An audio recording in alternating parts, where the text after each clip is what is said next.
ሰላም ጤና ይስጥልን የተወደዳችሁና የተከበራችሁ የቻናላችን ተከታታዮች የቀይ ባህርና የመካከለኛው ምስራቅ ውጥረት ወደ አዲስና አደገኛ ምዕራፍ ተሻግሯል። በየመን የሚንቀሳቀሱና በኢራን የሚደገፉት የሁቲ ታጣቂዎች በሳውዲ አረቢያ ላይ የባህር እንቅስቃሴ ግዳ መጣላቸውን በይፋ አስታውቀዋል።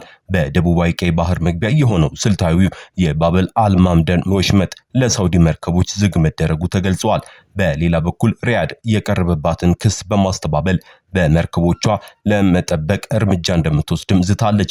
በዛሬው ዝግጅታችን የዚህ ውሳኔ አጠቃላይ ዳራ፣ በዓለም አቀፍ የነዳጅና የንግድ መስመር ላይ የሚያስከትለውን ተጽዕኖ እንዲሁም የቀጠናው ስጋት ምን እንደሚመስል ዝርዝር መረጃ ይዘንላችሁ ቀርበናል።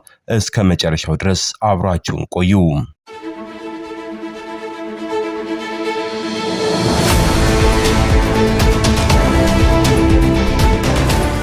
የሁቲ ታጣቂዎች ቡድን ቃል አቀባይ ያህያ ሳሪ ሰኞ ዕለት በሰጡት መግለጫ ሳውዲ አረቢያ ላይ የተጣለው የባህር ማዕቀፍ በአስቸኳይ ተግባራዊ መሆን እንደሚጀምርም ገልጸዋል።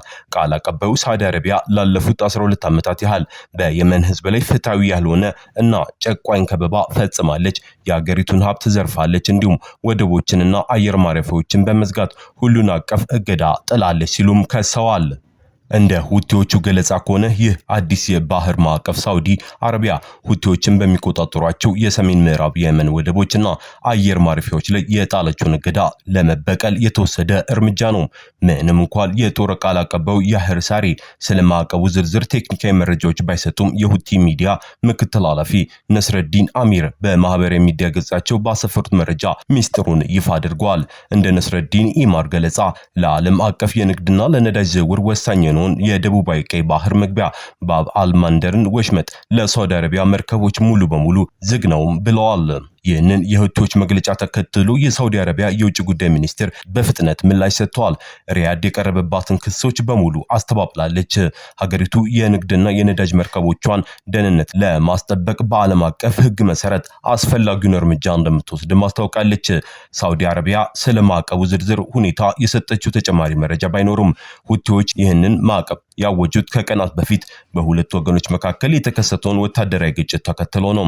በ2022 በሳውዲ አረቢያና በሁቲዎች መካከል ተደርሶ የነበረው መደበኛ ያልሆነ የተኩስ አቁም ስምምነት ላለፉት 4 ዓመታት ረጋ ብሎ የቆየ ቢሆንም ከሳምንታት በፊት ግን ውጥረቱ ዳግም ተነስቷል። ሁቲዎች በሳውዲ አረቢያ ደቡባዊ ምዕራብ በሚገኘው አብርሃ አየር ማረፊያ ላይ ሚሳኤሎች መተኮሳቸውን አረጋግጠዋል። ይህ ጥቃት ሳውዲ አረቢያ በሰና አየር ማረፊያ ላይ ላከናወነችው የአየር ጥቃት ምላሽ መሆኑን ተናግረዋል። በሳውዲ የሚደገፈው የየመን መንግስት በበኩሉ እንደገለጸው ደግሞ ሳውዲ በሰና አየር ማረፊያ ላይ ጥቃት የፈጸመችው ያለ ፈቃድ ሊያርፍ የነበረ የኢራን አውሮፕላን ለመከላከል ሲባል እንደነበርም አስረድቷል። ይህ አዲስ ውጥረት የቀሰቀሰው በቀጠናው ትልቅ የፖለቲካና ወታደራዊ መዛባት በታየበት ወቅት ነው። አሜሪካና እስራኤል በኢራን ላይ የከፈቱት ጦርነት ቀጠናውን ሙሉ በሙሉ አለመረጋጋት ውስጥ ከተውታል። የኢራን ጦር በባህረ ሰላጤው የሚገኘውን የሆርሙዝ ወሽመጥ እንዲዘጋ ያደረገ ሲሆን ይህን በዓለም አቀፍ የነዳጅ እንቅስቃሴ ላይ ከፍተኛ ተጽዕኖ አሳርፈዋል። ሆርሙዝ ወሽመጥ ከተዘጋ ወዲህ ቀይ ባህር ለሳውዲ አረቢያ የነዳጅ ምርት ብቸኛና ወሳኝ የመጓጓዣ መስመር ሆኖ ያገለግል ነበር። አሁን ግን ሁቲዎች በባብ አል-ማንደብ በኩል የሳውዲ መርከቦች እንደማያልፉ ማስታወቃቸው የሳውዲን የነዳጅ ወጪና ስርጭት በእጅጉ አደጋ ውስጥ ይጥለዋል። አሁን ባለው ሁኔታ የሆርሙዝ ወሽመጥ ከመዘጋት ከባህረ ሰላጤው የሚወጣውን የነዳጅ መስመር አግዶታል። የባብ አል-ማንደብ ስጋት በቀይ ባህር በኩል የሚደረገውን የሳውዲ መርከቦች እንቅስቃሴም ይቀንሳል። የዓለም አቀፍ ገበያ የነዳጅ ዋጋ ሚነራል፣ የትራንስፖርትና የመድን ኢንሹራንስ ወጪዎች በከፍተኛ ሁኔታም ይጨምራሉ እየተባለ ነው። በየመን ቀውስ መነሻው የሚያደርገው እንደ አውሮፓውያን አቆጣጠር በ2014 ሁቲዎች የሰና መንግስትን ከስልጣን ባስወገዱበት የእርስ በርስ ጦርነት ነው። ግጭቱ በ2015 በሳውዲ አረቢያ የሚመራው ዓለም አቀፍ ጥምረት የየመን ህጋዊ መንግስት ወደ ስልጣን ለመመለስ ጣልቃ ከገባ በኋላ ወደ አሰቃቂ ደረጃው ተሻግሯል። እንደ ተባበሩት መንግስታት ድርጅት መረጃ በግጭቱ ምክንያት ከ15000 በላይ ሰዎች ህይወታቸውን አጥተዋል።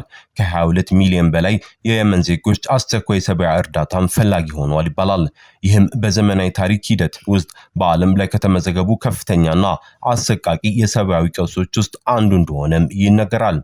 ተከታታዮቻችን የሁቲ አዲስ መግለጫና በሳውዲ ላይ የተጣለው የባህር ላይ እገዳ አጠቃላዩን የመካከለኛው ምስራቅ ቀውስ የበለጠ ውስብስብ አድርጎታል። በኢራን አሜሪካና በእስራኤል መካከል ያለው ውጥረት ሳይረግብ የሳውዲና የሁቲዎች ፍጥጫ ዳግም ማሻቀቡ በቀይ ባህር የሚያልፈውን የዓለም የንግድ ከባድ አደጋ ላይ ጥሎታል። ሪያድ መርከቦቿን ለመጠበቅ ወታደራዊ እርምጃ የምትወስድ ከሆነ ላለፉት ጥቂት ዓመታት ተይዞ የነበረው አንጻራዊ ሰላም ሙሉ በሙሉ ፈርሶ ቀጠናው ወደ አዲስ ሰፊ ጦርነት ሊገባ ይችላል የሚል ስጋትም አለ። የዛሬው የዜና ትንታኔያችን በዚህ አጠቃለናል። መረጃውን ከወደዳችሁት ላይክ በማድረግ ለሌሎች እንዲደርስ ያድርጉ። አዲስና ጥልቅ የዜና ትንታኔዎች እንዲደርሳችሁ ሰብስክራይብ ማድረጋችሁን አትርሱ። ስለተከታተላችሁ እናመሰግናለን። ደህና ቆዩን።